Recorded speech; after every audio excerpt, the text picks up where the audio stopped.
For today's app review, we're taking a look at Camel Race. Now, essentially, Camel Race is played the same way as those games at carnivals and fairs and maybe the Dave and Buster's of the world, where you roll the ball up the chute and you move. Usually it's a horse, but in this case, surprise, it's a camel, and you're competing against other people who are also rolling the balls up the chute, and depending on what what hole the ball goes in, that determines how far your camel or horse will move. So that's the basic premise of Camel Race. It does have Game Center integration, which is nice. Unfortunately, in trying to match up with multiple players to show you the multiplayer mode, I wasn't able to find any other players available on Game Center. So just keep that in mind. So again, the board layout is very simple. You've got the ball at the bottom, and you're going to roll it. However, this is where things start to fall apart, because you'll notice that frequently, the physics seem a little questionable. Often the ball will go all the way up and seemingly roll over several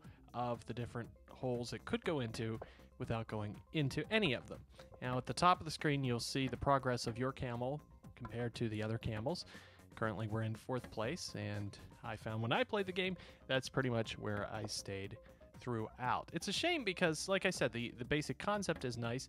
Part of the problem with control stems from that small touch zone down there. It doesn't really feel like you can get enough force behind the ball, and probably that should be a little bigger, and maybe the area that the balls occupy should be a little higher on the screen or something like that. But in general, it's a nice concept. I would like to play this kind of game, but unfortunately the physics are just a little bit questionable on this one, and it really takes away from what otherwise is a great concept.